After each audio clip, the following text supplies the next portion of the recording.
Sveicināti šajā materiāla izpētē. Šodien parunāsim par to, kā mainās mūsdienu ģimeņu gaidas attiecībā uz privāto sākuma skolu izglītību. Izskatās, ka ar labām sekmēm vien vairs nepietiek. Jā, sveiki.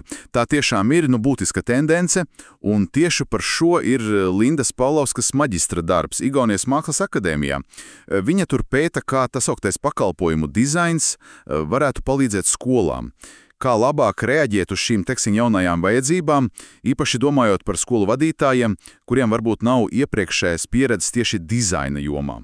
Saprotu. Tātad mēģināsim saprast, kā tad skolas varētu veidot labāku, tādu pilnvērtīgāku pieredzi visām pusēm. Iedziļināsimies avotī, tie diezgan skaidri norāda uz pārmaiņu. Vecāki un arī skolēni arvien biežāk tiek uztverti kā skolas klienti, un viņi sagaida kvalitatīvu pieredzi visā izglītības ceļojumā, ne tikai tas labās atzīmes. Jā, visā ceļojumā, tas ir tas vārds. Pat ir citāts no kāda vecāka vēstules avotos: es vēlos lielisku izglītības pieredzi savam bērnam un sev. Un tas jau nozīmē ko? Ne tikai reaģēt uz problēmām, bet proaktīvi veidot katru to saskarsmes punktu. Tieši tā. No pirmās intereses par skolu līdz pat absolvēšanai. Jā, lai tas būtu tāds intuitīvs un patīkams. Un tieši šeit parādās tas izaicinājums, jo, lai gan pakalpojumu dizains ir sevi pierādījis citur, veselības aprūpē, finansēs. Pat augstākajā izglītībā, vai ne? Pat tur, jā. Bet sākuma skolās tas tiek izmantots, pārsteidzoši reti. Principā, kas tas ir? Tā ir pieeja, kas skatās uz skolu kā uz pakalpojumu sniedzēju un mēģina padarīt visu pieredzi mācības, komunikāciju, vidi pa iespējas labāku. Efektīvāku tieši lietotājiem. Tātad skolēnam un viņa ģimenē. Bet skolās bieži vien pietrūkst izpratnes par šo. Vai arī, valda tāds uzskats, ka izglītība jau nav pakalpojums, tādā komerciālā nozīmē. Jā, šo problēmu maģistra darba autore pazīst arī personīgi. Viņa min, ka 15 gadus strādājusi izglītībā, un pati novērojusi to plaisu starp skolu iekšējiem procesiem un ģimeņu, patiesajām vajadzībām un gaidām. Jā. Un šī plaisa, diemžēl, bieži noved pie pārpratumiem, pie neapmierinātības. Tieši tā. Un pakalpojuma dizains viņai šķita kā tāds, potenciāls tilts pār šai plaisai.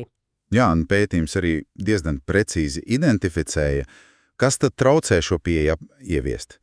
Pirmkārt, vienkārši zema informētība, kas tas pakalpojuma dizains vispār ir. Skaidrs. Otkārt, bažas par papildu darba slodzi, jo, visi jau tā ir noslogoti. Protams.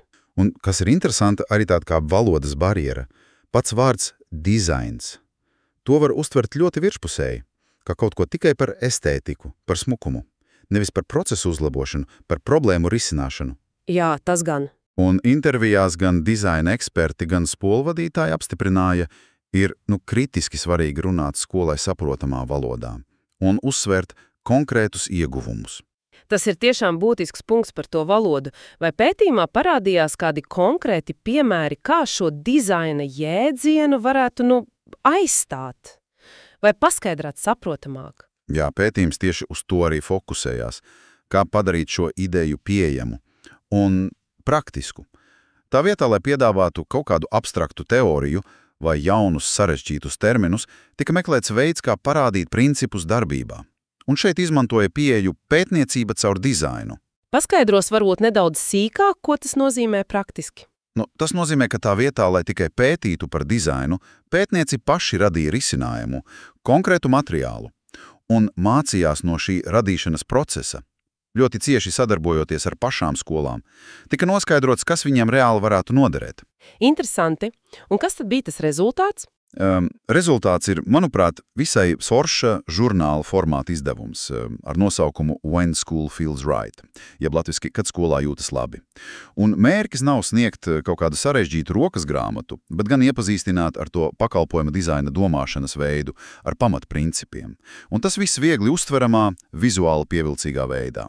Tātad ar stāstiem, piemēriem. Tieši tā, tur ir stāsti, reāli piemēri no skolu dzīves, piemēram, QR kodu sistēma ātrām vecāku atsauksmēm, vai, skolas ēdnīcas pakalpojuma pārveide balstoties uz lietotāju ieteikumiem un praktiski padomi. Tas ir domāts vairāk kā tāds sarunas uzsācējs, kā iedvesmas avots. Lieliski! Tātad pieeja nav uzspiest kaut ko sarežģītu, bet drīzāk iedrošināt, paskatīties uz tiem ierastajiem skolas procesiem no jauna skatu punkta, no skolēna, no vecāku perspektīvas. Tieši tā. Un tas viss pasniegts tādā pazīstamā, viegli sagremojamā žurnāla formātā, cik sapratu, tur ir arī starptautisku ekspertu raksti. Jā, tieši tā. Piemēram, ir iesaistīts konsultāciju uzņēmums Yellowcard. Viņi specializējas tieši skolu pieredzes dizainā.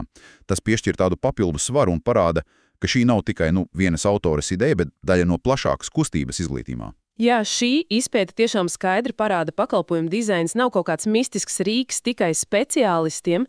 Tas ir vairāk domāšanas veids, un šis domāšanas veids var palīdzēt privātajām sākumskolām ne tikai labāk saprast un apmierināt tās mūsdienu ģimeņu daudzpusīgās gaidas, bet arī, saglabāt savu aktualitāti. Un konkurentspēju. Piekrīt, un tas radītais žurnāls When School Feels Right ir ļoti pragmatisks rezultāts. Tas kalpo kā tāds konkrēts, iedvesmojošs pirmais solis skolu vadītājiem, lai sāktu eksperimentēt ar šo domāšanu. Un svarīgi, bez milzīgām investīcijām vai bailēm par kaut kādu papildu slogu. Tas ir resurss, kas var, iersēt sēklu pārmaiņām, skolas kultūrā un pieejām. Un noslēgumā tāds pārdomu vērts jautājums, kas neizbeigami rodas pēc iepazīšanās ar šiem materiāliem.